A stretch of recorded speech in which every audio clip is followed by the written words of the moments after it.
Today on the Xbox gaming news, people are upset over nothing. Also, water is wet, the dirt tastes like dirt, and the grass feels like grass. That's all I can say. Honestly, this whole thing was just a massive disappointment, and this really isn't considered a video, but I did keep my promise. As Halo had taught me, you never make a girl a promise if you know you can't keep it.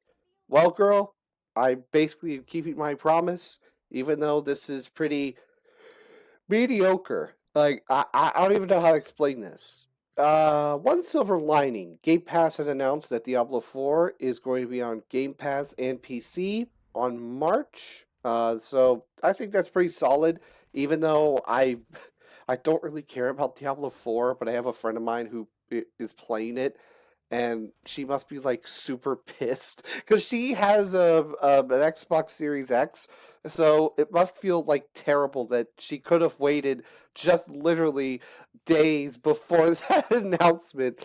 Oh, it's terrible. I'll play it with her though. I think it'd be fun. It's just, I'm not supporting Activision Blizzard by buying anything. You can play the game. Just don't buy anything. I think $70 is too much, if I'm going to be very honest. That's just my opinion. Maybe $40 is good. Yeah, we'll talk about that game here in a minute. But other stuff happening on the Xbox side of things, mainly with the Xbox podcast. Like what happened. I did catch glimpses of what was going on in my Twitter feed. So basically, from what I understand, it's talking about some Game Pass subscribers, which okay, I don't care about. Day one games are coming to uh day one games. First party games are coming to day one on Game Pass, which, that's pretty cool. Um yeah, something about console, I guess, as well. I don't care about any of that. But the main important thing was what games are going to be on PlayStation 5 and Nintendo Switch. And while it was kind of like a mixed thing where, okay, the rumors were true that pretty much there are going to be 4 Xbox exclusives that are going to be multi-platform. The problem is we don't know which ones are going there. So pretty much it could still be Hi-Fi Rush, it could be Grounded, could be Sea of Thieves. Who knows? But it's only 4 games so far. And they're not really going to announce anything, I don't think, yet because of how, like, massively negative everything was about this, which is just kind of dumb, in my opinion. Like, okay, I already talked about like why I do not like exclusives and why I think exclusivity is becoming a dying fad, while availability and crossplay is something that people are more into. Because I feel like that's what makes a game more talked about if more people have access to it.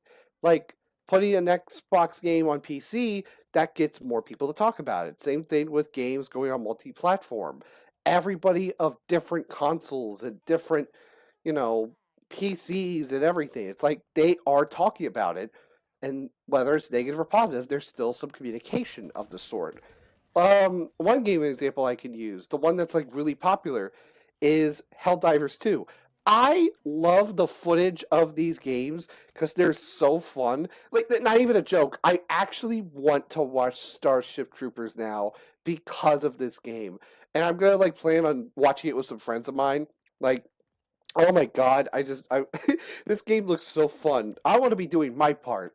The problem is, I can't because Helldivers 2 is on PlayStation 5 and PC, and my laptop is hot garbage. So that would mean I need to buy $500 console or get like a very shady, sketchy one on eBay for like maybe $200. It's like it's just not worth it. Like that's the problem, I feel like, in my opinion, where it's like no matter what console, Xbox, PlayStation, it's like I hate the idea that exclusivity is something that's like it can be like a boost in sales of a console, but I feel like it's such a like it feels like it's such a waste to just have it be this console exclusive when it should be just, it should be more open. That way more people are playing it. More money is being pushed out. And I feel like that's just, the smarter idea for me.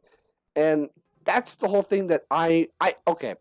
I accept Phil Spencer doing this because it is a pretty solid good thing to do.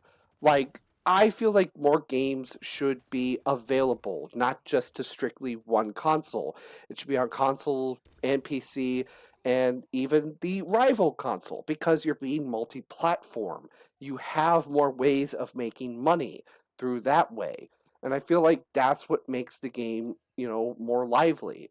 And of course, it also helps if you have some pretty cool developers like the developers of Helldivers 2 who are pretty based, having it be that you have to earn the right of adding microtransactions, which is pretty solid and based. Again, like I said, like, it was something along the lines of like, listen, microtransactions is always going to be a thing, but you need to earn that. You need to earn the trust of the community. Let me tell you, they earned my trust, and I didn't even play their game yet, but I believe in those developers as the coolest motherfuckers I've ever seen.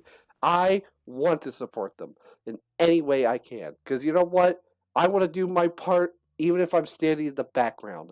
If Helldivers comes to the Xbox, let me tell you, day one, the biggest collection I'll buy, the big edition, the most expensive edition. I'm supporting them for how badass and awesome they are as cool ass devs. Same with Larian Studios.